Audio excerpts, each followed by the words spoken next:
आणि तुझं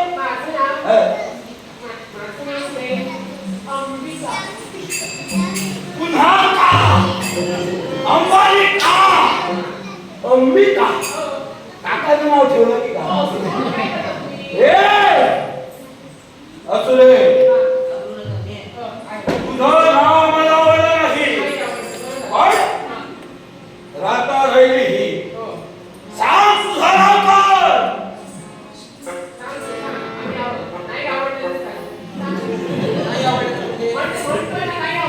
तुमचं नाही आवडलं माझं नाही आवडणार माझं आवडणार आम्ही काशीराज यांच्या तिन्ही कन्या ही अंबिका ही अंबालिका आणि ही फक्त अंबा अंबा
तर त्याला प्रत्येक माणसाला अधिकार दिले ते अधिकार कोणते? प्रत्येक माणसाला आपल्या जीवनात जगत असताना आपल्या मनाला वाटे, आपल्या बुद्धीला वाटे त्याप्रमाणे आयुष्यात चालायचं असतं. जसं तो माणूस आपल्या जीवनात आपलं कर्म करेल त्याप्रमाणे त्याचं आयुष्य पुढे रेखाटलं जातं. तेच तुझं आयुष्य तू सुंदर प्रकारे रेखाटावंस ही प्रामाणिक सद्भावना माझी आहे. म्हणून तुझा मार्ग मोकळा आहे. हा अधर्म सोड आणि त्या सोडून धर्माचा मार्ग वाट चालतो. तुझ्यासाठी एखादी सुंदर युवती पाहून तुझं लग्न आणि तिला जाऊन धावून दे. शब्दांचे गुरगुरे निर्माण करत माझ्या समोर अडथळा निर्माण करत असते. हे गुरगुरे खोडल्याशिवाय शांत बसणार हे नाही. फक्त शब्दांचे गुरगुरे नव्हे. ही अथांग महासागरात कुसळणारी लाट आहे. ही किनाऱ्यापर्यंत येईल. तुला हर्षस्थळी पाडेल आणि त्यात खोल सागरात तुझ्याबरोबर तुला मारेल. लक्षात ठेव. केवळ हातापर्यंत मी शब्दांना बोललो. शस्त्र जर का हाती घेतलं असेल तुम्हा तिघींची मान मारल्याशिवाय आता प्रथमचा मान सन्मान घेऊन तुझ्याशी मी बोलत होतो. कारण आमचे संस्कार आमच्या मर्यादा आमच्या नेत्रासमोर आले होते. पण यावेळी जर का हट्टाला काही तू म्हणत असशील तर शेवटी आपला सुद्धा नवीन होय. या क्रूर अधर्मी राक्षसाला योग्य त्या वीर पायावर घालणं गरजेचं आहे. त्याला आपण राजकन्या आज जर का हा प्रसंग आपल्या बाबतीत घडू शकतो तर या आपल्या हातातील किती सामान्य स्त्री आहे त्यांच्या बाबतीत हा प्रसंग काय करशील?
महाराजचा समाधान. ब्रह्मदेवानं निर्माण केलेली ही सृष्टी आहे. या सृष्टीत कागा सजीवानं जन्म घेतला. त्याने आपल्या इच्छेसाठी जरूर ठेकावं. या विश्वात उत्कर्ष प्रत्येकानं साधावा. प्रगतीच्या पथावर प्रत्येकानं चालावं. पण दुसऱ्याच्या जीवनाची होळी करून स्वतःच्या सुखाची पोळी कुणी भाजू नये. तेव्हा शाश्वत संधी देतोय तुला. आज या मराठा भूमीची अराजकता तू निर्माण करू पाहतोय. ती तुझं तरी थांबव आणि कोण दूर निघून जा. स्वतःचं समर्थन, स्वतःची सत्ता माझ्या मान्यतेने एवढं सामर्थ्य आहे की मी ती पूर्ण करू शकेल. मला कोणता देणार हा माझ्या मनाचा प्रश्न आहे. ब्रह्मराक्षस पराक्रमाच्या जोरावरी कृतीत्व आरंभली. ताकदीवंत वीराचे पराक्रम हे त्याच्या देहावरचे खरे अलंकार होय. ते अलंकार प्रत्येकाला आपल्या देहावर सुशोभित करावे. प्रपंचीता नसणाऱ्या पराक्रमाचा वापर हा सत्कार्यासाठी असावा. कुणाचं जीवन उद्ध्वस्त करण्यासाठी नसावा. माझ्या तुम्हाला आपल्याची विचार करतो आणि मला काय वाटतं मी बुद्धिमान आहे. पण आज संघाचा मोठा सुविचाराचा बोल आतापर्यंत तुला सालवाने केला. पण सुविचाराचा अर्थ तर तुला कळत नसेल. तुझी काय पाकिस्तानात पंडित असेल तर ताकदीवंत शास्त्रवंत मुलाच्यानं जन्म घेतला. तो शास्त्र मराठा भूमीतील एक जिवंत पाप ऐका, नागावर परिचय घालून ज्या प्रमाणात जाणाराची चालत होते वाऱ्यावर आणून वाऱ्याला शिरछेद करता येत नाही. त्या प्रमाणात आज वाऱ्याची संघटना शिल्लक ठेवावी लागेल.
आमच्याकडे सगळे चारलो